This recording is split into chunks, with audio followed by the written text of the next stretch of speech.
Plyta prie plytos, dešimtmečiai šitaip rentim namus. Dabar be skiedinio, neįprasta, nematyta.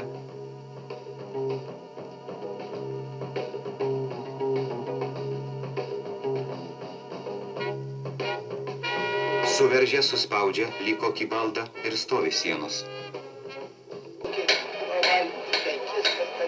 Stato, tai jie matai, kaip tai lyg gražiai, taip ir nemarčiau, o tu šalta, kad tik nebūtų žiemos metu viduj.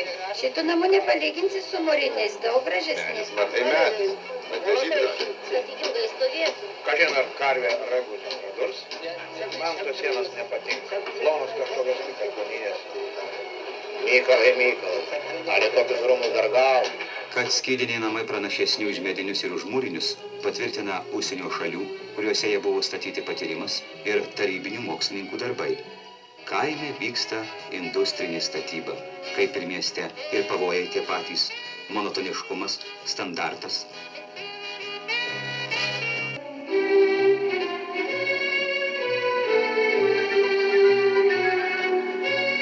Pirmasis Respublikoje skydinis namas pastatytas Alytaus rajono Nemunaičių kolūkyje. Garbingi sveteliai, ministrų tarybos pirmininko pavaduotojas Aleksandras Drobnys vartelius atvėrė. Kombinato direktorius Vladas Taponavičius raktelius įteikė.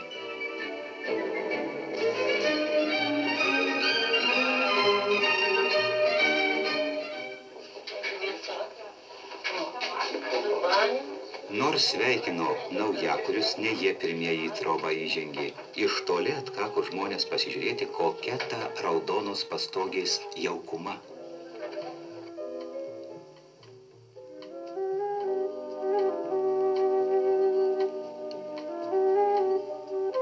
Kombinatas stato 6 tipų šiais metais namus, kurie yra nuo 3, 4, 5 kambarių. Ir jie kainuoja, 3 kambarių, pavyzdžiui, namas kainuoja 14 000 sąmatinė vertė.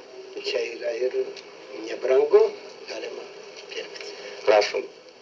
Už kiek laiko galit pastatyti? Viso namo montažas iki pilno užbaigimo užima nuo 20 dienų iki 30 dienų.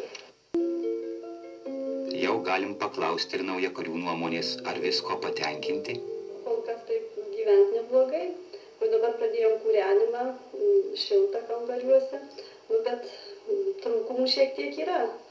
Galėtų būti virtuvės didesnės, kaip kaimo sąlygom. Ateityje turbūt reikėtų, kad iš 2 padaryti vieną kambarį, nes kambariai nelabai dideli, o jeigu koks nors ar vestuvė, ar taip kokis nors reikalas, vis tiek reikalinga, kad būtų kambarys didelis.